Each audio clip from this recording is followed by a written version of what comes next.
Hello दोस्तों, स्वागत है आपका बेसिक नॉलेज एसटीसी में। आज के वीडियो में ज्ञान बिंदु जीएस एकेडमी बायोलॉजी नोट्स में माइक्रो ऑर्गेनिज्म यानी सूक्ष्म जीव का क्वेश्चन डिस्कस करेंगे। यह वीडियो लंबा होने वाला है क्योंकि इसमें लगभग 300 क्वेश्चन है। यह बिहार दरोगा और सभी कॉम्पिटिटिव एग्जाम के लिए बहुत ही महत्वपूर्ण क्वेश्चन है। यह शुरू करते हैं क्वेश्चन नंबर 1 से। ऐसे जीव जिन्हें सामान्यतः खुले आँखों से नहीं देखा जा सकता है, उन्हें देखने के लिए सूक्ष्मदर्शी की आवश्यकता पड़ती है, उसे क्या कहते हैं? तो उसे सूक्ष्म जीव कहते हैं। 2 नंबर में है, मनुष्य की आँखों की रिज़ॉल्विंग पावर कितनी होती है?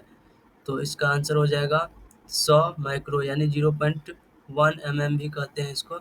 सूक्ष्मदर्शी यानी माइक्रोस्कोप का आविष्कार किसने किया था? तो जेन्सेन ने किया था। इसके बाद है संयुक्त सूक्ष्मदर्शी यानी कंपाउंड माइक्रोस्कोप का आविष्कार किसने किया था? तो ल्यूएनहॉक ने किया था। इसके बाद आता है इलेक्ट्रॉन माइक्रोस्कोप का आविष्कार किसने किया था? तो इस इलेक्ट्रॉन माइक्रोस्कोप का आविष्कार नॉल तथा रॉस्क ने किया था। वायराइड्स का खोज किसने किया था? वायराइड्स का खोज थियोडोर डायनर ने किया था। नेक्स्ट है, निम्नलिखित में कौन सा कथन वायराइड्स के विषय में सही नहीं है? तो यह इसमें ऑप्शन है, यह सिंगल स्ट्रैंड आरएनए के मॉलिक्यूल्स हैं, ये नहीं होगा। इसमें नहीं, सही नहीं है, इसका पूछ रहा है। तो यह केवल पौधों में पाए जाते हैं तथा कई प्रकार की बीमारियों पैदा करती है, ये भी सही है, तो ये आंसर नहीं होगा। वेराइड्स के अणु एक पौधे से दूसरे पौधों में स्थानांतरित नहीं हो सकते, तो ये आपका आंसर हो जाएगा क्योंकि ये ही गलत है। इसके बाद आता है प्रियॉन। प्रियॉन है, तो इसमें है न्यूक्लिक एसिड से बना हुआ अणु। उसके बाद है असामान्य प्रोटीन अणु जो मस्तिष्क की कोशिका द्वारा निर्मित होती है, यही इसका आंसर हो जाएगा। उसके बाद बकरी तथा भेड़ में तंत्रिका तंत्र को प्रभावित करने वाला रोग स्कॉर्पी स्कॉर्पी किसके कारण होता है? तो यह क्या होता है? प्रियॉन के कारण होता है। यह क्या होता है? प्रियॉन के कारण होता है।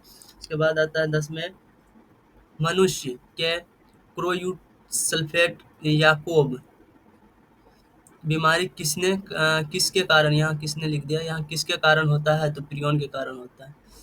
इसके बाद है निम्नलिखित कथनों पर विचार कीजिए।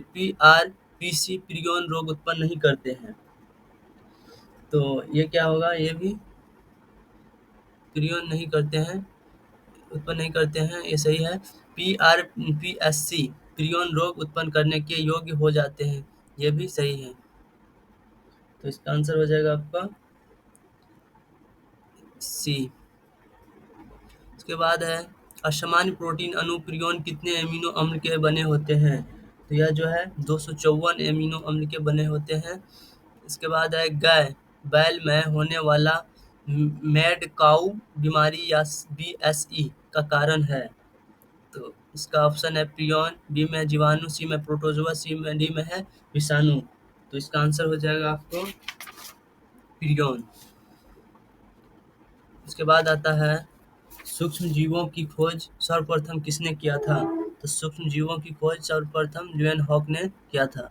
माइक्रोबायोलॉजी के जनक किसे कहा जाता है? माइक्रोबायोलॉजी के जनक किसे कहा जाता है? तो ल्यूएनहॉक को कहा जाता है।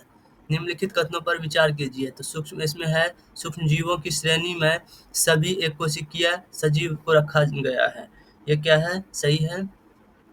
उसके बाद आता है कुछ बहुकोशिकीय सजीव जैसे कवक एवं कुछ शैवाल भी सूक्ष्मजीव की श्रेणी में आते हैं, ये भी सही है। उसके बाद आता है सूक्ष्म जीव सर्वव्यापी होता है, सभी प्रकार के जलवायु और परिस्थितियों में पाए जाते हैं, ये भी सही है। तो इसका आंसर हो जाएगा एक डी। 1 2 3 तीनों सही है। निम्नलिखित में कौन सा कथन सही नहीं है? तो इसमें पढ़ेंगे, ए में सभी वायरस परजीवी होते हैं, ये सही है। बी में है वायरस भोज्य पदार्थ के लिए परजीवी यानी होस्ट पर निर्भर होता है, ये भी सही है। वायरस प्रोटीन तथा न्यूक्लिक एसिड से मिलकर बने होते हैं वायरस, तो ये भी सही है।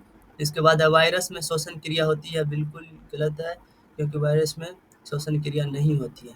इसके बाद आता है होस्ट कोशिका के बाहर वायरस जब कण के रूप में रहता है तो उसे क्या कहते हैं? होस्ट कोशिका जब बाहर वायरस के कण के रूप में होते हैं तो उसे क्या कहते हैं? उससे विरियन कहते हैं। उसके बाद है पौधों में विषाणु यानी वायरस द्वारा उत्पन्न बीमारी का अध्ययन सर्वप्रथम किस पौधे में किया गया था? तंबाकू के पौधों में किया गया था। तंबाकू में मोज़ाइक बीमारी वायरस द्वारा होता है। तंबाकू में मोज़ाइक बीमारी वायरस के द्वारा होता है। इसका पता सर्वप्रथम किसने लगाया था? तो इसका पता सर्वप्रथम किसने लगाया था? आइवेनोस्की ने लगाया था।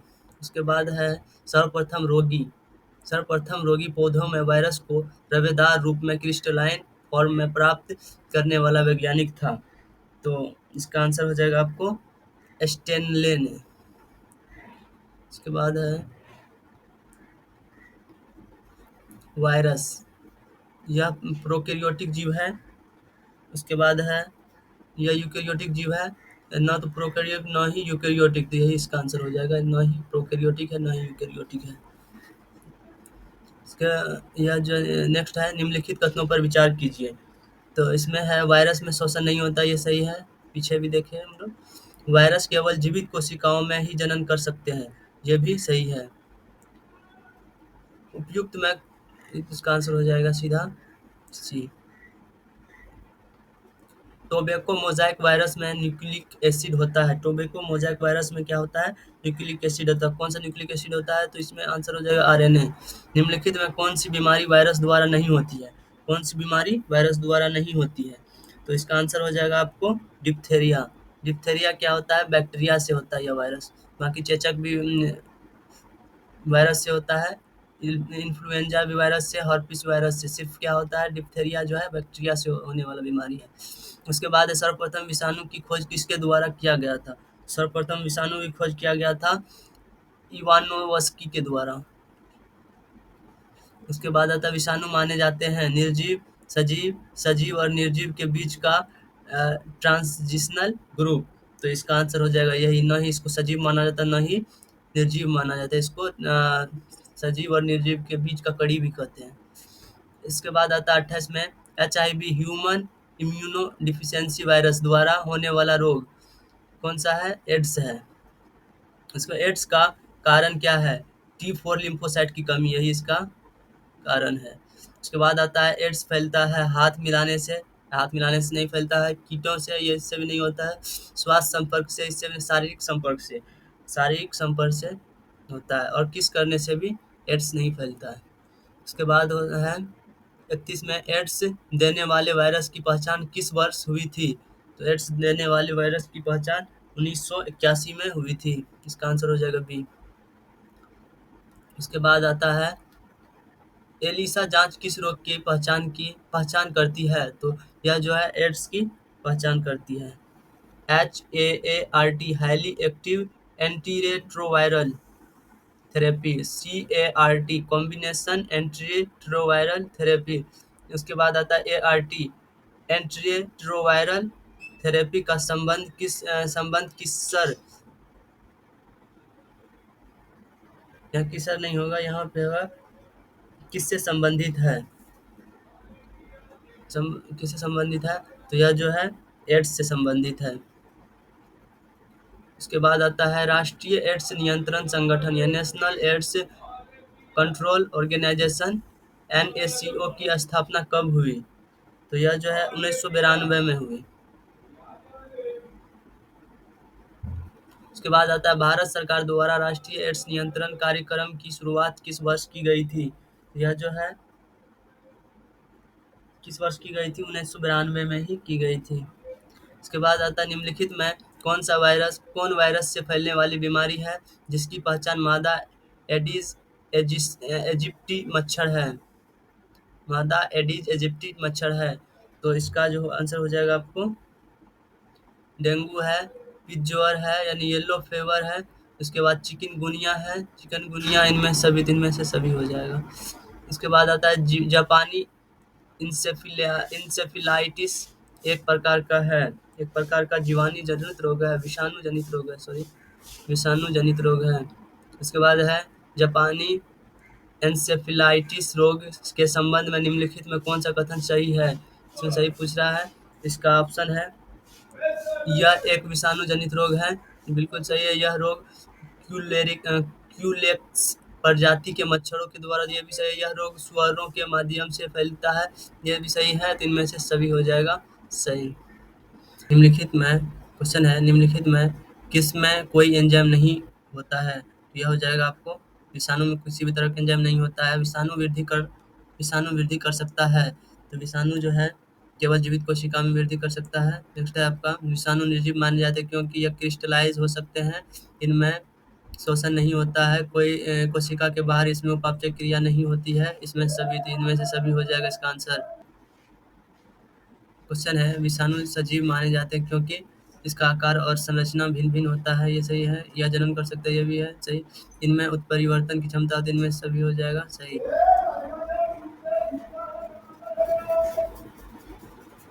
फिर है टीएमवी शब्द संबंधित है। टीएमवी शब्द किससे संबंधित है? तो इसका आंसर हो जाएगा आपको विषाणु से संबंधित है। फिर है सार्स, SARS क्या है? तो यह क्या है? तो इसका आंसर हो जाएगा विषाणु जनित रोग है ये। नेक्स्ट है आपका, आलू में मोज़ाइक रोग, मोज़ाइक डिजीज़ का कारक तत्व है। कौन सा कारक तत्व है? तो विषाणु, इसका ये आंसर हो जाएगा।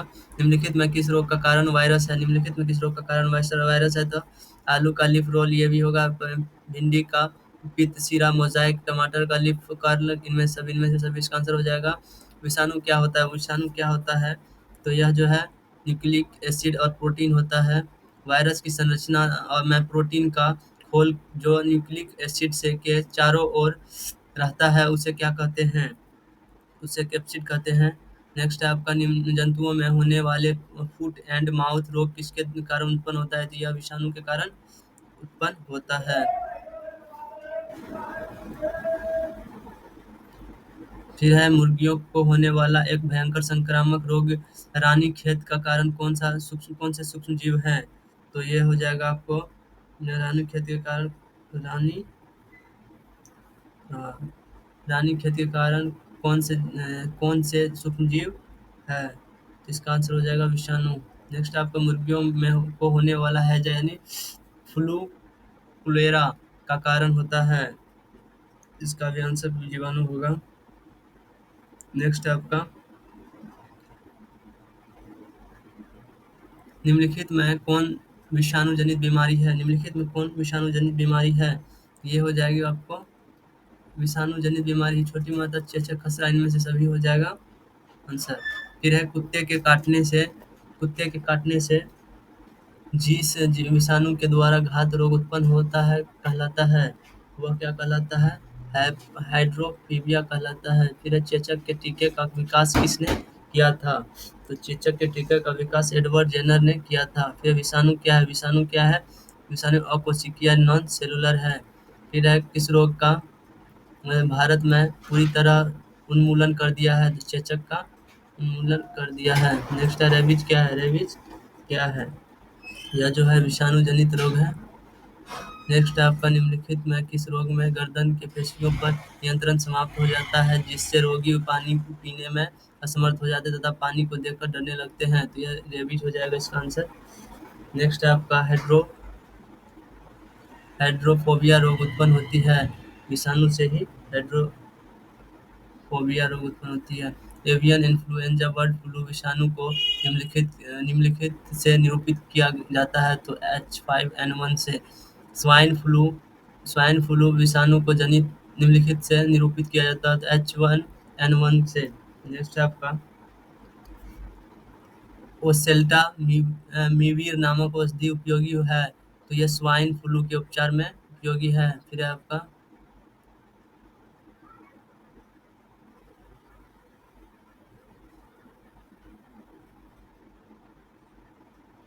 एड्स विषाणु के लिए सबसे ज़्यादा आजमाई गई दवा है ज़िडोवुडिन यानी AZT है। फिर है, किस सूक्ष्मजीव के लिए हेपेटाइटिस बी की बीमारी होती है? तो हेपेटाइटिस बी की बीमारी किसके लिए होती है? विषाणु हो जाएगा इसका। निम्नलिखित रोग पर विचार कीजिए। तो खसरा हो गया, रेबीज, खसरा और फ्लू क्या है? विषाणु जनित रोग है, और ट्रोपोमा बैक्टीरिया द्वारा होता है। 1, 2 और 3 इसका आंसर हो जाएगा। नेक्स्ट है आपका, निम्नलिखित कथनों पर भी सूक्ष्म जीव द्वारा होने वाले रोग संक्रामक होते हैं, ये क्या है? सही है। अनुवांशिक रोग संक्रामक नहीं होते, ये भी सही है। तो इसका आंसर हो जाएगा सी। सी हो जाएगा इसका आंसर। एक और दो दोनों हो जाएगा। मंकी फीवर रोग होता है, मंकी फीवर रोग होता है वायरस से, वायरस में। नेक्स्ट है आपका, निम्नलिखित में किस सेट में सारी विषाणु जनित बीमारी है? तो यह जो है मॉम्स, रेबीज, हॉर्पिज, ये तीनों क्या है? विषाणु जनित रोग है। निम्नलिखित कथनों पर ध्यान दीजिए। लैंगिक संभोग से, रक्तदान से, मच्छरों और अन्य सूचक कीटों से, अपरा के संपर्क से तो एड्स का संचारण होता है। इनसे नहीं होता, बाकी तीनों से होता है। तो 1, 2 और 4 इसका आंसर हो जाएगा सी। फिर है पोलियो का कारण है। पोलियो का कारण क्या है? विषाणु है। क्वेश्चन है, साल का टीका निम्नलिखित में से किस व्याधि से संबंधित है? तो इसका आंसर हो जाएगा आपको पोलियो। इसके बाद है, निम्नलिखित में किस रोगाणु पर एंटीबायोटिक औषधियाँ का कोई असर नहीं होता है? इसका आंसर हो जाएगा विषाणु। इसके बाद आता है, त्वचा एवं आँखों के सफ़ेद भाग का पीला होना किस रोग के लक्षण है? तो इसका हो जाएगा आपको हेपेटाइटिस। उसके बाद आता है, निम्नलिखित में कौन सा वैसी श्रेणी का रोग है जिनके उपचार के लिए दिए गए औषधि से केवल रोग के लक्षण ही ठीक हो पाते हैं, मूल रोग नहीं? तो इसका आंसर हो जाएगा आपको इन्फ्लुएंजा। इसके बाद है, एडवर्ड जेनर ने निम्नलिखित में किसकी खोज की थी? तो इसका आपका आंसर हो जाएगा टीका का। उसके बाद है, टीका क्या है? एंटीजन है। उसके बाद है, संक्रमित रक्त शुक्राणु यानी स्पर्म तथा मां के दूध से किस रोग के संक्रमण की संभावना होती है? तो इसका आंसर हो जाएगा आपको, इसमें कोई ऑप्शन नहीं है, एड्स होना चाहिए यहाँ पे। तो एड्स हो जाएगा इसका आंसर, लेकिन है नहीं। तो उसके बाद है 78 में, फिजियोथेरेपी द्वारा इनमें किस रोग की तीव्रता को कुछ कम किया जा सकता है? तो इसका आंसर हो जाएगा आपको पोलियो। इसके बाद है, निम्नलिखित में कौन सा एक कथन सही नहीं है? इसमें कौन सा कथन सही नहीं है? तो इसका ऑप्शन है, हेपेटाइटिस बी विषाणु काफी कुछ एचआईवी की तरह ही संचित संचरित होता है, ये सही है, तो ये नहीं होगा। उसके बाद हेपेटाइटिस सी का टीका होता है, जबकि हेपेटाइटिस बी का कोई टीका नहीं होता है, तो यही इसका आंसर हो जाएगा, क्योंकि ये गलत है। उसके बाद है,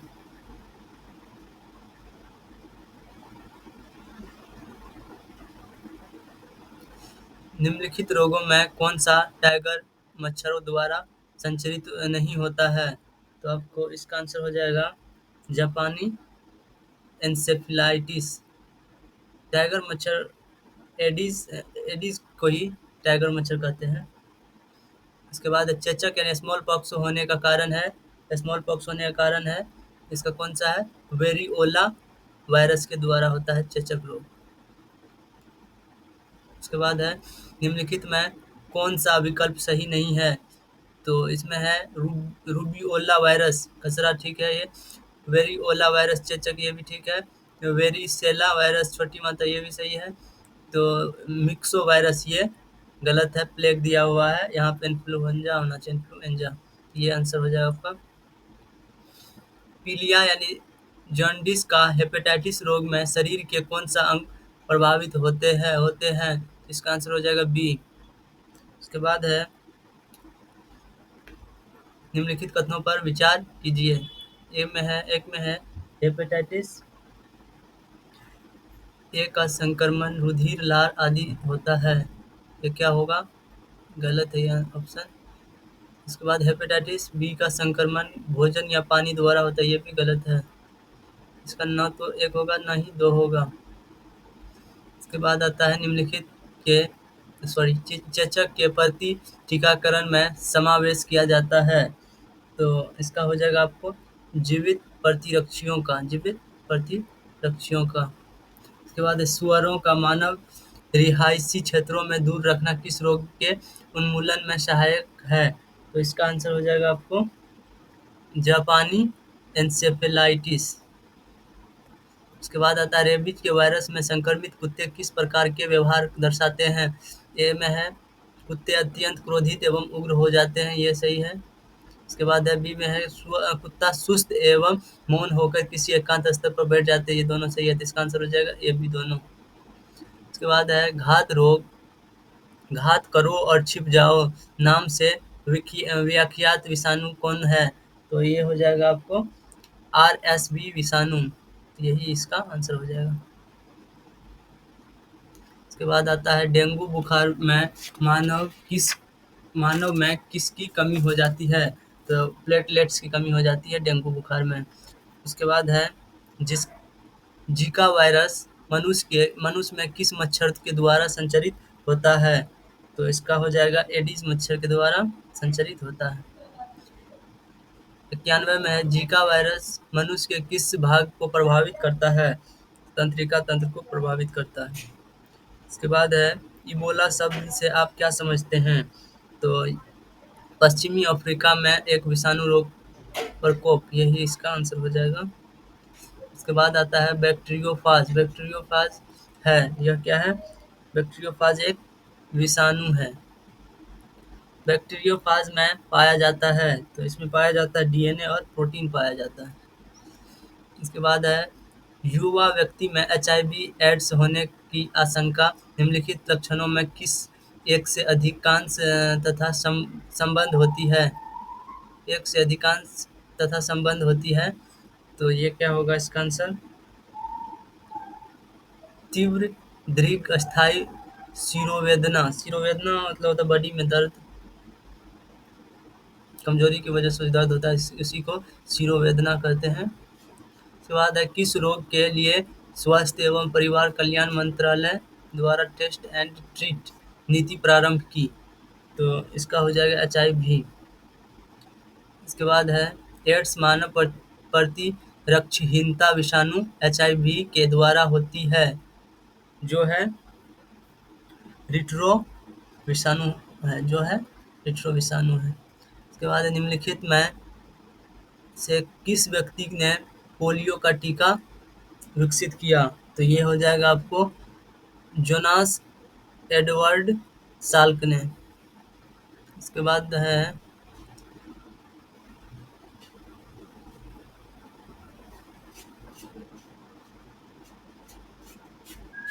ELISA का पूरा नाम है, ELISA का पूरा नाम है एंजाइम लिंक्ड इम्यूनो सोर्वेंट एसे, ये इसका पूरा नाम है। एड्स चेचक व पोलियो में क्या समानता है, तो ये जो है इसमें है ये छोटे बच्चों में जल्दी होते हैं, ये नहीं होगा। इनके विरुद्ध कोई प्रभावी टीका नहीं बना है, ये भी नहीं होगा। इनके समानता है, इनके विरुद्ध कोई प्रभावी टीका नहीं बना है, ये नहीं होगा। ये विषाणु द्वारा होते हैं, ये सही हो जाए, क्योंकि तीनों जो है एड्स चेचक और पोलियो ये क्या है विषाणु द्वारा होता है। जीवाणु की खोज किसने की, जीवाणु की खोज ल्यूएन हॉक ने की। इसके बाद सबसे प्राचीन जीवाणु में किस वर्ग में सम्मिलित किया जाता है, तो आर्की बैक्टीरिया में। इसके बाद है 103 में सर्वप्रथम किसने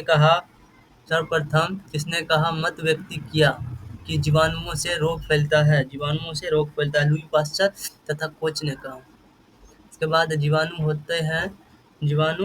होते हैं क्या है, प्रकाश संश्लेषी भी होते हैं, रसायन संश्लेषी, परपोषित, इनमें से सभी। निम्नलिखित में कौन सा राइबोसोम जीवाणु में पाए जाते हैं, तो राइबोसोम जीवाणु में पाए जाते कौन सा, 70 राइबोसोम जीवाणु में पाए जाते हैं। उसके बाद है निम्नलिखित में कौन सा एक सही नहीं है, एक सही नहीं है पूछ रहा है। जीवाणु एक कोशिकीय है, ये सही है। जीवाणु सर्वव्यापी, ये भी सही है। जीवाणु अकेले तथा समूहों में पाई जाती है, ये भी सही है। जीवाणु में कोशिका भित्ति नहीं पाई, कोशिका भित्ति पाई जाती है, तो ये क्या हो जाएगा, गलत है, तो यही आंसर होगा। उसके बाद 107 में जीवाणु को पौधे माना गया है क्योंकि ये गति नहीं कर सकते हैं, ये सभी जगह पाए जाते हैं, इनमें कठोर कोशिका भित्ति होती है, यही इसका आंसर हो जाएगा। इसके बाद है 108 में जीवाणु से संबंधित निम्न कथनों में कौन सही है, जीवाणु से संबंधित निम्न कथनों में कौन सही है, तो इसमें है सभी जीवाणु स्वपोषी होते हैं, इसमें कौन सही है ये पूछ रहा है। तो फिर बी में है सभी जीवाणु विविध पोषी होते हैं, ये भी नहीं होगा। अधिकांश जीवाणु विविध पोषी होती हैं, कुछ स्वपोषी होती है, यही इसका आंसर होगा। विविध पोषी मतलब होता है हेटेरोट्रॉफी। इसके बाद 109 में है, 109 में है जीवाणुविक कोशिकाओं में नहीं होता है कोशिका भित्ति। उसके बाद है जीव द्रव्य कला, राइबोसोम, सूत्रकनिका, यही हो जाएगा इसका आंसर। सूत्रकनिका नहीं होता है। सूत्रकनिका का इंग्लिश नाम है माइटोकॉन्ड्रिया। निम्नलिखित कथनों पर विचार कीजिए। जीवाणु की आकृति विषाणु की तुलना में बड़ा होता है, ये क्या है? सही है। इसके बाद है जीवाणु फिल्टर से पास नहीं होते हैं, जबकि विषाणु फिल्टर से पास हो जाते हैं, ये भी सही है। तो इसका आंसर हो जाएगा सी। जीवाणु में किस प्रकार का डीएनए पाया जाता है? जीवाणु में किस प्रकार का डीएनए पाया जाता है? तो कुंडलित डीएनए पाया जाता है। जीवाणु की साधारण आकृति होती है। जीवाणु की साधारण आकृति क्या होती है? गोल होती है। इसके बाद जीवाणु जो कोमा के आकार के होते हैं क्या कहलाते हैं? तो वो क्या कहलाते हैं? वाइब्रो कहलाते हैं, वाइब्रो। इसके बाद है 14 में गोल आकृति वाले जीवाणु है। कोकाई को गोल आकृति वाले जीवाणु कहते हैं। इसके बाद आता है जो जीवाणु आकार में सबसे छोटा होता है क्या कहलाते हैं? तो गोलाणु कहलाते हैं। इसके बाद आता है एक सर्पिल जीवाणु को क्या नाम दिया गया है? एक सर्पिल जीवाणु को क्या नाम दिया गया है? तो इसका हो जाएगा स्पाइरिलम। इसके बाद आता है वास्तविक केंद्रक किसमें अनुपस्थित होता है? कवक में, लाइकेन में, जीवाणु में, हरे सवाल में। तो इसका आंसर हो जाएगा जीवाणु। 117। इसके बाद आता है जीवाणु कोशिका में अभाव होता है केंद्रक का, केंद्रिका का, केंद्रक झिल्ली का, इनमें से सभी हो जाएगा इसका। इसके बाद आता है निम्नलिखित में से कौन सर्वाधिक संख्या में पाए जाते हैं? शैवाल, कवक, कीट, जीवाणु। तो जीवाणु क्या होते हैं? सबसे अधिक मात्रा में पाए जाते हैं। इसके बाद है बैक्टीरिया में पाया जाने वाला प्रकाश संश्लेषी आशय कहलाता है, क्या कहलाता है? वर्ण क्या कहलाता है? हाँ, इसमें ऑप्शन है मध्यकाय, सी में है जिनधर, फिर बी में है वर्ण की लवक, यही इसका आंसर हो जाएगा, वर्ण की लवक। उसके बाद होगा प्रकाश संश्लेषी बैक्टीरिया में पाए जाते हैं, प्रकाश संश्लेषी बैक्टीरिया में पाए जाते हैं। तो ये इसका आंसर हो जाएगा आपको क्रोमेटोफोर पाए जाते हैं। जीवाणुओं में शोषण का स्थान है, जीवाणुओं में शोषण का स्थान है कोशिका झिल्ली, कोशिका झिल्ली। इसके बाद आता है 127 में साइनोबैक्टीरिया को क्या कहा जाता है? साइनोबैक्टीरिया को क्या कहा जाता है? तो नील हरित शैवाल कहा जाता है। इसके बाद साइनोबैक्टीरिया होते हैं प्रकाशीय स्वपोषी होते हैं। 125 में है जीवाणुओं के अभिरंजन के लिए उपयोग होता है, जीवाणुओं के अभिरंजन के लिए उपयोग होता है। तो इसका हो जाएगा आपको क्रिस्टल, ये हो जाएगा इसका आंसर, क्रिस्टल वायलेट हो जाएगा। निम्नलिखित में कौन सबसे छोटा जीव है? निम्नलिखित में कौन सबसे छोटा जीव है? तो ये हो जाएगा माइकोप्लाज्मा। इसके बाद है जो जीवाणु सीधे ही वायुमंडलीय नाइट्रोजन के यौगिक में बदलते हैं कहलाते हैं? तो वो कहलाते हैं नाइट्रोजन स्थिरीकरण या नाइट्रोजन स्थिरकारी जीवाणु। इसके बाद है नोड्यूल पाए जाते हैं जिनमें नाइट्रोजन स्थिरीकरण बैक्टीरिया मौजूद होते हैं, तो चना में पाए जाते हैं। मूल ग्रंथियों यानी रूट नोड्यूल्स पाई जाती है कुछ लेग्यूमिनस पादपों तथा कुछ अन्य पौधों में भी, यही इसका आंसर हो जाएगा। इसके बाद 130 में नाइट्रोजन स्थिरीकरण में निम्नलिखित में से कौन सी फसल सहायक है? तो कौन सी फसल सहायक है? फली फसल सहायक है। उसके बाद है निम्न में कौन सा सहजीवी नाइट्रोजन यौगिकरण जीवाणु है? इसका आंसर हो जाएगा आपको राइजोबियम। इसके बाद है नाइट्रोजन स्थिरीकरण में लेग हीमोग्लोबिन का कार्य क्या है? तो इसका है ऑक्सीजन का अवशोषण, 133 में है, अधिक नमक वाले अचार में जीवाणु जीवित नहीं रह पाते हैं, क्योंकि यह जो है जीवाणु जीव द्रव कुंचित हो जाते हैं और इस तरह मर जाते हैं। ये इसका आंसर हो जाएगा।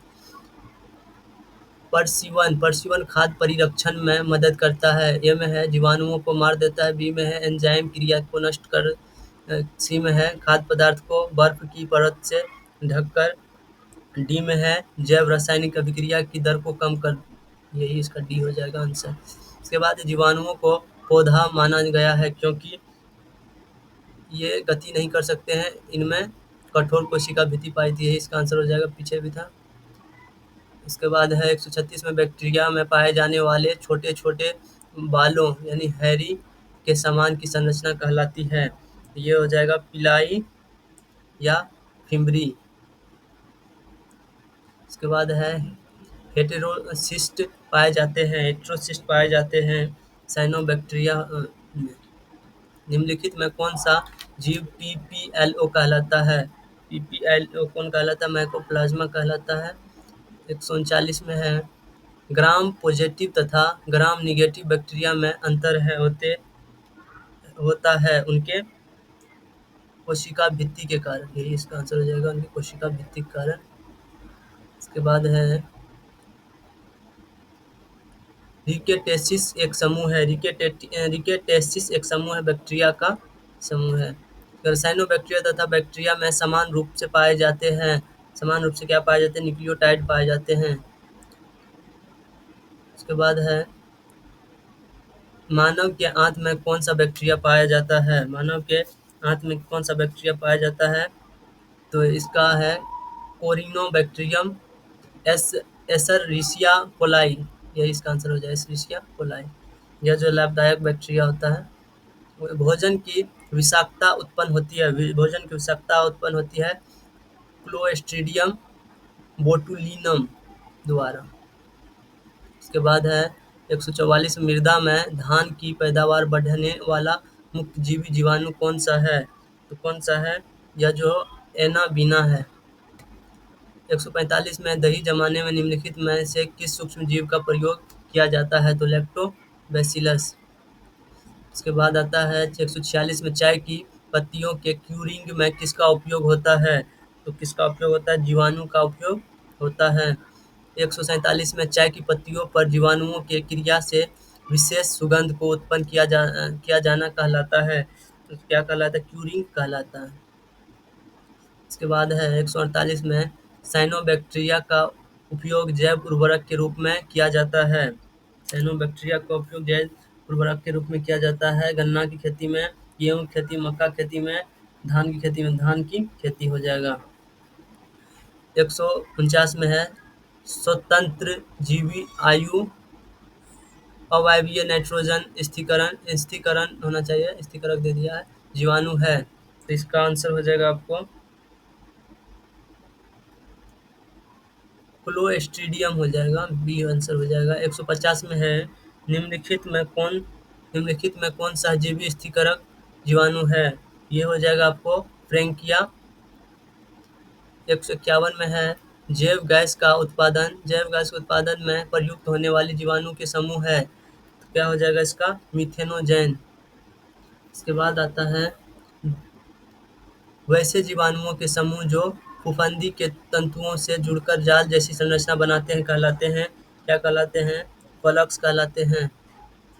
इसके बाद आता है जूट की रेटिंग के लिए किण्वनकारी सूक्ष्मजीव बैक्टीरिया है। किण्वनकारी सूक्ष्मजीव बैक्टीरिया है।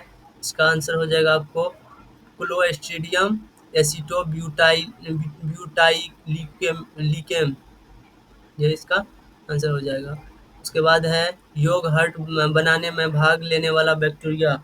योगहर्ट बनाने में भाग लेने वाला बैक्टीरिया है लैक्टोबैसिलस बल्गेरिकस। उसके बाद है लैक्टोबैसिलस थर्मोफिल्स, ये नहीं होगा। उसके बाद है स्ट्रेप्टोकोकस थर्मोफिल्स, ये हो जाएगा। और ये ए और सी दोनों हो जाएगा। इसके बाद है एक्टिनोमाइसीटीज वर्ग में आते हैं। एक्टिनोमाइसीटीज वर्ग में आते हैं किस वर्ग में आते हैं? जीवाणु के वर्ग में आते हैं। माइकोप्लाज्मा की खोज सर्वप्रथम किसने की थी? माइकोप्लाज्मा की खोज सर्वप्रथम किसने की थी? इसका आंसर हो जाएगा ई नोकार्ड तथा ई आर रॉक्स। सी हो जाएगा इसका आंसर। निम्नलिखित में कौन सा रोग जीवाणु के कारण होता है? तो जीवाणु कारण डिप्थीरिया होता है। डिप्थीरिया होता है, क्षय रोग तथा तपेदिक ये भी होता है, प्लेग भी होता है। इनमें से सभी हो जाएगा। बीसीजी का टीका कितना कितनी उम्र में लगाया जाता है? तो नवजात को लगाया जाता है बीसीजी का टीका। इसके बाद है निम्नलिखित में कौन सा रोग जीवाणुओं के कारण नहीं होता है? कौन सा रोग जीवाणुओं के कारण नहीं होता है? इसमें है सिफिलिस है, चेचक है। चेचक नहीं होता है, ये वायरस के द्वारा होता है। इसके बाद बच्चों को किस रोग से प्रतिरक्षित करने के लिए डीपीटी का टीका दिया जाता है? तो कुकुर खांसी के लिए डीपीटी का टीका दिया जाता है। इसके बाद आता है आपका निम्नलिखित में किस रोग का कारण जीवाणु है? निम्नलिखित में किस रोग का कारण जीवाणु है? टाइफाइड जो है जीवाणु से होता है। उसके बाद है सुजाक भी जीवाणु से ही होता है, कुकुर खांसी भी। तो इनमें से सभी हो जाएगा आपका, ये भी हो जाएगा, ये भी हो जाएगा। तो इनमें से सभी हो जाएगा। कुष्ठ रोग किस सूक्ष्म जीव के कारण होता है? कुष्ठ रोग किस सूक्ष्म जीव के कारण होता है? यह जो है जीवाणु के कारण होता है। उसके बाद है बहुऔषधीय चिकित्सा एमडीटी किसके संक्रमण से सुरक्षा प्रदान करती है? तो कोढ़ है ये। इसके बाद है हैजा का क्या कारण है? हैजा का जीवाणु ही कारण है। इसके बाद है निम्नलिखित में कौन सा जल जनित रोग है? चेचक है, मलेरिया है, हैजा है। हैजा ही इसका आंसर होगा। इसके बाद है 62 में मेनिंजाइटिस या गर्दन तोड़ बुखार का कारण है? तो इसका कारण है जीवाणु ही इसका भी कारण है। बी हो जाएगा आंसर। इसके बाद है निम्नलिखित में किसकी पहचान विडाल परीक्षण से की जा सकती है? तो टाइफाइड का इसका आंसर हो जाएगा। काली मौत यानी ब्लैक डेथ किसे कहते हैं? ब्लैक डेथ किसे कहते हैं? ये प्लेग को कहते हैं। नींबू तथा टमाटर में कैंसर रोग किस सूक्ष्म जीव के कारण होता है? तो किसके कारण होता है? जीवाणु के कारण होता है। उसके बाद है सेब और नाशपाती में होने वाली नीरजा रोग का कारण है। नीरजा रोग का कारण है, तो इसका कारण हो जाएगा आपको, नीरजा रोग का कारण है ये जीवाणु से ही होता है। इसका बी हो जाएगा आपको। निम्नलिखित में किससे धनु स्तंभ यानी टेटनस होता है? विषाणु से, जीवाणु से, फफूंदी, प्रोटोजोआ से। ये हो जाएगा आपको, टेटनस होता है जीवाणु से। निम्नलिखित में कौन मवेशियों में एंथ्रेक्स नामक बीमारी उत्पन्न करता है? तो ये क्या हो जाएगा आपको, वायरस या बैक्टीरिया हो जाएगा इसका आंसर। इसके बाद है आपका नेक्स्ट है ट्यूबरकुलोसिस यानी टीबी उत्पन्न होता है किसके द्वारा उत्पन्न होता है? माइक्रोबैक्टीरिया के द्वारा उत्पन्न होता है। इसके बाद है प्रोकैरियोटिक के अंतर्गत आने वाले वे जीव कौन है जिसमें कोशिका भित्ति नहीं पाई जाती है? वो जीव कौन है जिसमें कोशिका भित्ति नहीं पाई जाती है? तो एक्टिनोमाइसीटीज है। इसका आंसर हो जाएगा ए। इसके बाद आता है निम्नलिखित में कौन सा एक संक्रामक रोग नहीं है? कौन सा एक संक्रामक रोग नहीं है? तो ये हो जाएगा डिप्थीरिया। उसके बाद यक्ष्मा लिखा हुआ है। इसका टीबी है, चेचक है, हैजा है। तो इसका हो जाएगा आपको मधुमेह हो जाएगा आंसर। निम्नलिखित में कौन सा संक्रामक रोग है? कौन सा संक्रामक रोग है? तो ये हो जाएगा निम्नलिखित में कौन सा संक्रामक रोग है? तो डिप्थीरिया क्या है? संक्रामक रोग है। उसके बाद रेबीज भी है, कालाजार भी है। तो इसका हो जाएगा इनमें से सभी। टैब यानी टीएबी के टीका द्वारा निम्नलिखित में किस रोग का नियंत्रण किया जा सकता है? तो टाइफाइड हो गया, टाइफाइड का ही नियंत्रण किया जा सकता है। क्षय रोग यानी टीबी का संक्रमण मुख्यतः होता है हवा द्वारा होता है। नेक्स्ट है टीकाकरण एक व्यक्ति को रोग से बचाता है क्योंकि प्रतिरक्षी पदार्थ उत्पन्न करता है, एंटीबॉडी बनाता है। ये इसका आंसर है। ट्रिपल एजेंट जिसका टीका किस रोग में उपयोगी नहीं होता है? तो किस रोग में उपयोगी नहीं होता है? तो ये हो जाएगा आपको टाइफाइड रोग में उपयोगी नहीं होता है। सिंड्रोम का अर्थ है सिंड्रोम का अर्थ है तो इसमें है लक्षणों का समूह को सिंड्रोम कहते हैं। तो यही इसका आंसर हो जाएगा। निम्नलिखित में कौन सा टीका 1.5, 2.5 और 3.5 माह में दिया जाता है? तो डीपीटी, हेपेटाइटिस बी और पोलियो, ये इसका आंसर हो जाएगा। फिर है निमोनिया किस सूक्ष्म जीव के कारण होता है जो मुख्यतः फेफड़े को प्रभावित करता है? मुख्यतः फेफड़े को प्रभावित करता है। स्ट्रेप्टोकोकस निमोनी जीवाणु, ये भी होगा। हीमोफिलिस इन्फ्लुएंजी जीवाणु, ये भी होगा। तो ए और बी दोनों हो जाएगा। फिर है एरिथ्रोमाइसिन एंटीबायोटिक औषधि किस रोग में उपयोगी होता है? तो ये काली खांसी में उपयोगी होता है, जिसको कुकुर खांसी भी कहते हैं। उसके बाद है निम्नलिखित में कौन सी बीमारी कोरोना वायरस से संबंधित है? तो इसमें है MIRS, ये भी होगा। ASARS, ये भी होगा। कोविड-19, ये उपयुक्त में सभी, ये क्या है? कोरोना वायरस से संबंधित है। निम्नलिखित में कोरोना कौन सा जीवाणु के कारण होने वाला रोग है? तो आलू में विल्ट, गेहूं में विल्गन, चावल में अंगमारी, इनमें सभी हो जाएगा। निम्नलिखित में कौन सा जल संक्रामक है?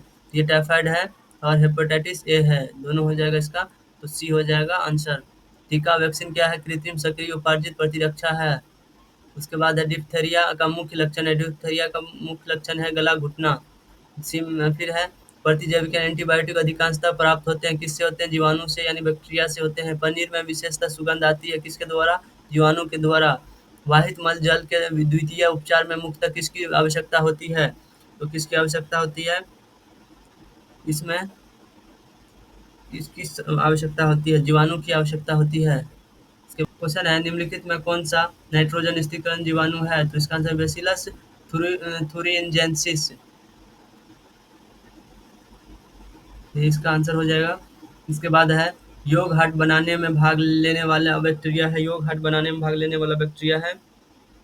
एक है लेक्टोबैसिलस थर्मोफिल्स, उसके बाद है बी में है लेक्टोबैसिलस बल्गेरिकस, ये नहीं होगा। उसके बाद है स्ट्रेप्टोकोकस थर्मोफिल्स, ये दोनों हो जाएगा। ए और सी हो जाएगा, तो इसका बी और सी हो जाएगा।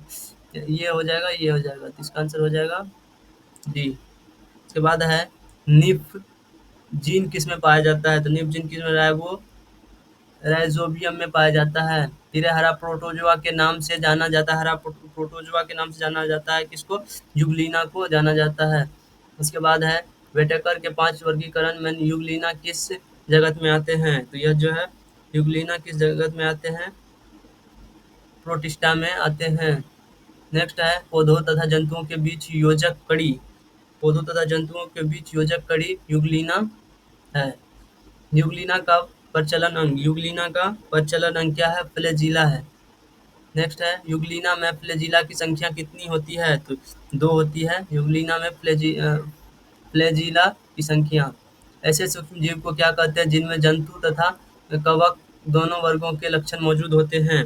तो उनको क्या कहते हैं? स्लाइम मोल्ड कहते हैं। नेक्स्ट है स्लाइम मोल्ड को किस जगत में रखा गया है? स्लाइम मोल्ड को प्रोटिस्टा में रखा गया है।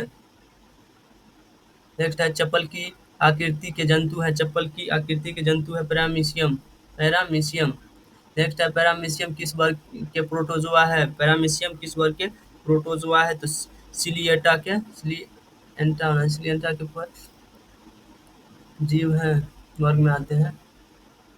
नेक्स्ट है पैरामीशियम का प्रचलन अंग है, पैरामीशियम का प्रचलन अंग है सिलिया। पैरामीशियम का प्रचलन क्या अंग क्या है? सिलिया है। मलेरिया बुखार पैदा करने वाला प्रोटोजोआ है कौन सा? प्लाज्मोडियम है। नेक्स्ट है आपका प्लाज्मोडियम का जीवन चक्र पूरा होता है, प्लाज्मोडियम का जीवन चक्र पूरा होता है 2 पोषक में। नेक्स्ट है मच्छर में मलेरिया परजीवी का जीवन चक्र किसने खोजा? तो ये हो जाएगा आपको रोनाल्ड रोस ने खोजा। नेक्स्ट है मेलिग्नेंट मलेरिया बुखार उत्पन्न होता है किसके द्वारा होता है? प्लाज्मोडियम फैल्सीपेरम के द्वारा होता है। नेक्स्ट है बार बार कंपकपी के साथ तेज बुखार होना किस रोग का लक्षण है? बार बार कंपकपी के साथ तेज बुखार का होना किस रोग का लक्षण है? तो यह जो है मलेरिया का लक्षण है। नेक्स्ट है प्लाज्मोडियम की संक्रमित अवस्था, संक्रमित अवस्था कहलाती है। तो ये हो जाएगा आपको मीरोजोआइट स्पोरोजोआइट, तो ये दोनों हो जाएगा। उसके बाद है मलेरिया मादा एनीफिलिस से फैलता है, इसकी खोज सबसे पहले किसने की थी? तो इसकी खोज सबसे पहले किसने की थी? रोनाल्ड रोस ने की थी। मलेरिया किसके द्वारा एक व्यक्ति से दूसरे व्यक्ति तक आंतरित किया जाता है? किसके द्वारा? तो एनाफिलिस मच्छर के द्वारा आंतरित किया जाता है। नेक्स्ट है घातक मलेरिया फैलाने वाले मलेरिया परजीवी कौन है? घातक मलेरिया फैलाने वाले मलेरिया परजीवी कौन है? तो प्लाज्मोडियम मलेरियाई है। नेक्स्ट है मलेरिया में प्रभावित होने वाला अंग है, क्या है? प्लीहा प्रभावित होता है। नेक्स्ट है मलेरिया तथा डेंगू में निम्नलिखित में क्या समानता नहीं है? यह जो है मच्छर प्रजाति समानता नहीं है। नेक्स्ट है रोगों को फैलाने वाले कीटों मच्छरों को क्या कहा जाता है? वेक्टर कहा जाता है। नेक्स्ट है निम्नलिखित में कौन सा तीव्र जठर जठरांत्र संबंधित संक्रमण संक्रमण पैदा करने वाला एक जल जनित रोग है? तो हैजा क्या है? इसका आंसर हो जाएगा मानव में बैक्टीरिया के संक्रमण का सबसे आम इलाज है। मानव में बैक्टीरिया का सबसे संक्रमण का सबसे आम इलाज क्या है? एंटीबायोटिक्स है। ये इसका आंसर हो जाएगा। नेक्स्ट है काला जार उत्पन्न करने वाला प्रोटोजुआ है। काला जार उत्पन्न करने वाला प्रोटोजुआ है, ये हो जाएगा आपको लिस्मेनिया। नेक्स्ट है काला आजार रोग के कवक लिस्मेनिया डोनामनी प्रोटोजुआ का संक्रमण मनुष्य में किसके द्वारा होता है? ये हो जाएगा आपको सैंड फ्लाई के द्वारा होता है। नेक्स्ट है निद्रा रोग यानी स्लीपिंग सिकनेस पैदा करता है। स्लीपिंग सिकनेस पैदा करता है, इसका आंसर हो जाएगा ट्रिपेनोसोमा। ये इसका आंसर हो जाएगा। नेक्स्ट है परजीवी प्रोटोजुआ ट्रिप्नोसोमा गैम्बीसिया एक मनुष्य से दूसरे मनुष्य में किसके द्वारा फैलता है? ये हो जाएगा आपको एक मनुष्य से दूसरे मनुष्य में किसके द्वारा फैलता है? ये आपको हो जाएगा सीसी मक्खी के द्वारा। नेक्स्ट है 124 में निम्नलिखित में किस परजीवी प्रोटोजुआ को जीवन चक्र पूरा करने हेतु दो पोषकों यानी होस्ट की जरूरत होती है? ये हो जाएगा आपको प्लाज्मोडियम ट्रिप्नोसोमा लिस्मेनिया। तो इनमें से सभी हो जाएगा। मनुष्य के शरीर में एंटी अमीबा हिस्टोलिटिका कहाँ पाया जाता है? तो इसका आंसर हो जाएगा आपको आंत में पाया जाता है। नेक्स्ट है आपका पेचिस या अमीबियासिस किसके के लिए उत्तरदायी प्रोटोजुआ कौन है? तो एंटी अमीबा हो जाएगा इसका आंसर। नेक्स्ट है एंटी अमीबा हिस्टोलिटिका के संक्रमित अवस्था को क्या कहते हैं? तो ये हो जाएगा आपको ट्रोफो ट्रोफोज ट्रोफोज वायंट कहा जाता है। नेक्स्ट आपका निम्नलिखित में से किसकी आकृति निश्चित नहीं होती है तथा आकृति पल पल बदलते रहती है? तो अमीबा जो है इसकी आकृति बदलते रहती है। अमीबा का प्रचलन अंग क्या है? अमीबा का प्रचलन अंग क्या है? तो कुटपाद है। नेक्स्ट है अमीबा में कुटपाद यानी सूडोपोडिया किस हेतु महत्वपूर्ण है? तो यह क्या है? भोजन ग्रहण करने तथा प्रचलन के लिए महत्वपूर्ण है। निम्नलिखित है। नेक्स्ट है मलेरिया परजीवी तथा अमीबा को किस श्रेणी में रखा जाता है? यह प्रोटोजुआ के श्रेणी में रखा जाता है। मनुष्य के आंत में रहने वाला एडकोशिकीय आरोग्यजनक परजीवी प्रोटोजुआ है। ये हो जाएगा आपको इकोलाई। नेक्स्ट का है निम्नलिखित में कौन सा प्रोटोजुआ आकाश उत्पन्न करता है? निम्नलिखित में कौन सा प्रोटोजुआ आकाश उत्पन्न करता है? इसका आपको हो जाएगा नोक्टिल्यूका। नेक्स्ट है आपका निम्नलिखित में कौन सा प्रकाश संश्लेषित प्रोटिस्टा है? निम्नलिखित में कौन सा प्रकाश संश्लेषित प्रोटिस्टा है? तो ये आपको हो जाएगा डायनोफ्लेजिलेट्स हो जाएगा, डाइटम हो जाएगा, यूग्लिनोइड्स हो जाएगा। इनमें से सभी हो जाएगा आपका। नेक्स्ट का आपका प्रोटिस्टा जीव के कोशिका में पाए जाने वाले संकुचनशील रिक्तिका यानी कॉन्ट्रैक्टाइल वैक्यूल का कार्य क्या है? तो ये हो जाएगा आपको क्या है? उत्सर्जन है, जल संतुलन, ये दोनों कार्य है इसका।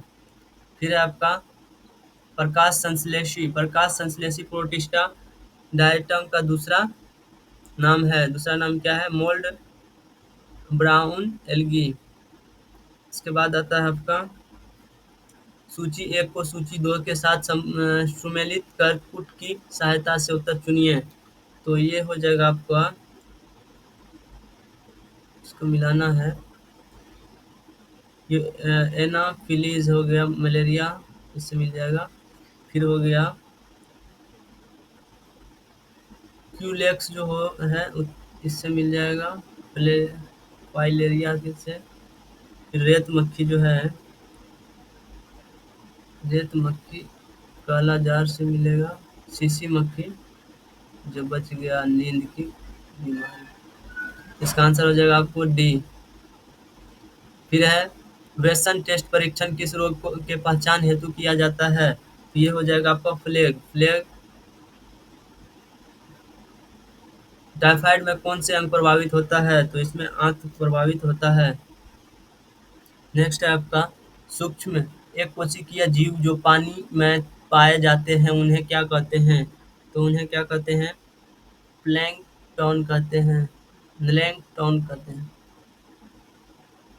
नेक्स्ट है आपका कवक के अध्ययन को क्या कहते हैं? कवक के अध्ययन को कहते हैं माइकोलॉजी कहते हैं। वनस्पति जगत के गैर हरित विषम पोषित पौधों कौन से होते हैं? ये हो जाएगा आपको कवक। नेक्स्ट है आपको कवक में किस तरह की पोषण होता है? कवक में किस तरह की पोषण होती है? तो विषम पोषी होती है, हेट्रोफैटिक होता है न्यूट्रिशन। नेक्स्ट है आपका सभी कवक सदैव होते हैं। सभी कवक क्या होते हैं? हेट्रोट्रोफिक होते हैं, यानी विषम पोषी होते हैं। नेक्स्ट आपको निम्नलिखित में कौन सा एक सही नहीं है? कौन सा एक सही नहीं? कवक स्वपोषी होते, यही आपका सही नहीं है। आंसर यही हो जाएगा। नेक्स्ट है आपका कवक में भोजन का रूप क्या है? कवक में भोजन का रूप क्या है? ग्लाइकोजेन है। नेक्स्ट है कवक द्वारा रिजर्व भोज्य पदार्थ किस रूप में संचित रहते हैं? तो यह जो है ग्लाइकोजेन में संचित रहते हैं। नेक्स्ट है कवकों की कोशिका भित्ति किसकी बनी होती है? लिपिड है, सेलुलोज है, प्रोटीन है, काइटिन व हीमोसेलुलोज है। तो इसका हो जाएगा काइटिन व हीमोसेलुलोज की बनी होती है। नेक्स्ट है आपका कवक की कोशिका भित्ति किस चीज की बनी होती है? तो काइटिन की बनी होती है। कवक की कोशिका भित्ति किस चीज की बनी होती है? तो सॉरी पेक्टिन की बनी होती है। नेक्स्ट है निम्नलिखित में कौन एक कोशिकीय कवक है? निम्नलिखित में कौन एक कोशिकीय कवक है? तो यीस्ट क्या है? एक कोशिकीय कवक है। नेक्स्ट है पेनिसिलियम क्या है? पेनिसिलियम क्या है? कवक है। फिर है डबल रोटी यानी पाव रोटी के निर्माण में काम आने वाला कवक क्या है? कौन सा कवक काम आता है? यह क्या है? सैक्रोमाइसीज सेरेविसी, यही यीस्ट है, यही काम आता है। जब गेहूं के गूंथे हुए आटे में यीस्ट कोशिकाएं मिलाई जाती है तो डबल रोटी कोमल और छिद्रयुक्त हो जाती है क्योंकि CO2 का उत्पादन कर रोटी को स्पंजी बना देता है। यही आपका आंसर हो जाएगा। नेक्स्ट है यीस्ट में कायिक जनन किसके द्वारा होता है? तो यीस्ट में मुकुलन के द्वारा कायिक जनन होता है। इसके बाद है पेनिसिलिन की खोज किसने की थी? पेनिसिलिन की खोज किसने की थी? ये हो जाएगा आपको अलेक्जेंडर फ्लेमिंग ने की थी। फिर है आपको औषधि स्तर पर पेनिसिलिन किस कवक से प्राप्त किया जाता है? तो ये हो जाएगा आपको पेनिसिलियम क्राइसोजेनम से होता है। यही इसका आंसर ये हो जाएगा आपको आंसर ये। नेक्स्ट है अलेक्जेंडर फ्लेमिंग ने प्रथम प्रतिजैविक पेनिसिलिन किससे प्राप्त किया जाता है? ये हो जाए आपको पेनिसिलियम नोटेटम से। पेनिसिलियम नोटेटम से ये आपका आंसर हो जाएगा। नेक्स्ट है आपका प्रथम खोजा गया एंटीबायोटिक कौन सा है? प्रथम खोजा गया एंटीबायोटिक कौन सा है? तो पेनिसिलिन है। नेक्स्ट है विस्तृत स्पेक्ट्रम प्रतिजैविक किससे उत्पन्न होता है? यह हो जाएगा आपका स्ट्रेप्टोमाइसिन से उत्पन्न होता है। नेक्स्ट है स्ट्रेप्टोमाइसिन प्रतिजैविक को किसने पृथक किया था? तो यह जो है किसने पृथक किया था? वॉक्समैन ने किया था। नेक्स्ट है कवक के बारे में निम्नलिखित में कौन सा कथन सत्य नहीं है? तो कौन सा सत्य नहीं पढ़ेंगे पहले। कवक यूकेरियोटिक जीव है, ये सही है। इनमें जनन बीजाणु द्वारा होता है, ये भी सही है। इनका शरीर हाइफी का बना होता है, ये भी सही। कवक की भित्ति पेक्टोसेलुलोज की बनी थी, यही आपका गलत है, तो ये आपका आंसर हो जाएगा। नेक्स्ट है, निम्नलिखित में किसमें क्लोरोफिल नहीं पाई जाती है। निम्नलिखित में किसमें क्लोरोफिल नहीं पाई जाती। कवक में क्लोरोफिल नहीं पाई जाती है। क्वेश्चन है, वृक्षों के छाल पर उगने वाला कवक को क्या कहते हैं, तो इसका आंसर हो जाएगा कॉर्टिकोल्स कहते हैं। फिर है, गोबर पर उगने वाले कवक को क्या कहते हैं। गोबर पर उगने वाले कवक को कहते हैं कोप्रोफिल्स कहते हैं। नेक्स्ट है आपको आर्गोट आर्गोट किससे प्राप्त होता है, तो ये हो जाएगा आपको क्लेबी सेल्स सेल क्लेबी सेप्स से पाया जाता है, क्लेबी सेप्स से पाया जाता है। एलएसडी किससे प्राप्त होता है, तो एलएसडी किससे प्राप्त होता है, कवक से प्राप्त होता है। अल्फा विष किससे बना होता है, अल्फा विष जीवाणु से बना होता है। नेक्स्ट है आपका, निम्नलिखित में कौन कौन खाने योग्य कवक है, तो ये हो जाएगा आपको एगेरिकस खाने योग्य कवक है। मशरूम क्या है, मशरूम क्या है, मशरूम एक कवक है। फिर है सामान्य खाद्य छत्रक क्या होता है, सामान्य खाद्य छत्रक क्या होता है, तो कस पर ठसाठस भरे कवक जाल, यही इसका आंसर हो जाएगा। फिर निम्नलिखित में कौन सा एक कवक उच्च पादप की जड़ों के बीच उपयोगी कार्यात्मक संबंध को दर्शाता है, तो ये हो जाएगा आपको माइकोराइजा हो जाएगा। इसके बाद है एस्परजिलस कवक का उपयोग किसके बनने में होता है, तो ये हो जाएगा आपको पनीर के बनने में होता है। नेक्स्ट है आपका, कवक में क्या नहीं कवक में क्या नहीं होता है, तो ये हो जाएगा आपको प्लास्टिक नहीं होता है। में जैव सक्रिय अणु साइक्लोस्पोरिन ए किससे बनाया जाता है, तो कवक से बनाया जाता है। मानव रुधिर में कोलेस्ट्रॉल के स्तर को घटाने में सहायक स्टेटिन किससे तैयार किया जाता है, तो यह जो है यीस्ट से तैयार किया जाता है। नेक्स्ट है आपका, निम्नलिखित में किसे गदाकर कवक यानी क्लूब फंगी कहा जाता है, तो बेसिडियोमाइसीट्स को ही कहा जाता है। नेक्स्ट है आपका, बायोफॉर्म का इस्तेमाल किस बीमारी में किया जाता है, पेचिश में किया जाता है। फिर है, दांत की बीमारी निम्नलिखित में किस प्रकार की होती है, तो दांत की बीमारी किस प्रकार की होती है, यह जो है कवकीय होती है। नेक्स्ट है आपका, आलू आलू में लेट आलू में लेट ब्लाइट रोग किस कवक के कारण होता है, तो इसका आंसर हो जाएगा आपको। नेक्स्ट है, गन्ने में लाल सड़न रोग किसके कारण होता है, तो यह किसके कारण, कवक के कारण होता है। मूंगफली में टिक्का रोग का कारण है कवक है। मूंगफली में होने वाले टिक्का रोग के लिए उत्तरदायी कवक है, इसका आंसर हो जाएगा एस्पोरा। उसके बाद है पार्सोनेटा, ये इसका आंसर हो जाएगा। नेक्स्ट है आपका, गन्ने के लाल सड़न हेतु उत्तरदायी कवक है, गन्ने के लाल सड़न हेतु उत्तरदायी उत्तक है, ये आपको हो जाएगा कोलेटोट्राइकम फेलिकेटम, ये इसका आंसर हो जाएगा। नेक्स्ट, पादप में होने वाले रोगों का सबसे उत्तरदायी कारण है, ये जो है फफूंद फफूंद है।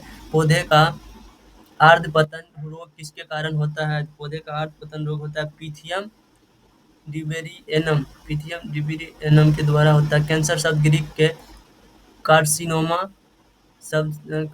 शब्द से उत्पन्न हुआ है, जिसका अर्थ होता है केकड़ा। नेक्स्ट है, कैंसर रोग कारकों को क्या कहते हैं, कैंसर रोग कारकों को क्या कहते हैं, कार्सिनोजेंस कहते हैं। नेक्स्ट है, कैंसर के ऊतकों की जांच के लिए कौन सा परीक्षण की जाती है, तो यह हो जाएगा आपसे बायोप्सी की जाती है कैंसर को जांच करने के लिए। नेक्स्ट है, ब्लड कैंसर को आमतौर पर किस नाम से जाना जाता है, ब्लड कैंसर को आमतौर पर किस नाम से जाना जाता है, तो यह जो ल्यूकेमिया के नाम से जाना जाता है। नेक्स्ट आपका, मनुष्य में सबसे अधिक होने वाला कैंसर है कार्सिनोमा है। नेक्स्ट आपका,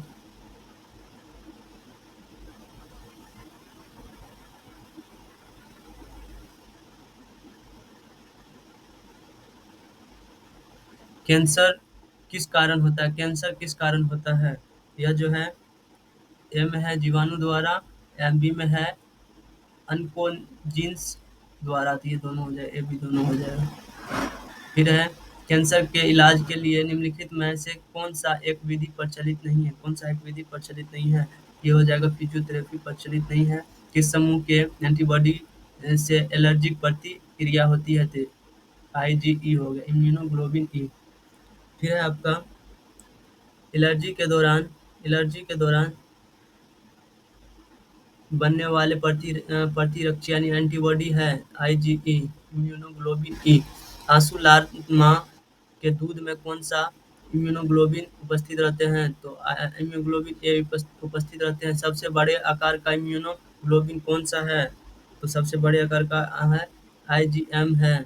नेक्स्ट आपका बाहरी कोशिका को नष्ट करने का कार्य करता है, बाहरी कोशिका को नष्ट करने का काम करता है आईजीएम और आईजीजी, यही उसका आंसर हो जाएगा। फिर है एलर्जेंस, क्या करता है? तो असंक्रामक होते हैं और आईजीई के स्रावन को बढ़ाते हैं, यही इसका आंसर हो जाएगा। टी लिम्फोसाइट उत्पन्न होता है, टी लिम्फोसाइट उत्पन्न होता है थाइमस में। नेक्स्ट है बी लिम्फोसाइट का निर्माण कहाँ होता है? अस्थिमज्जा में बी लिम्फोसाइट का निर्माण होता है।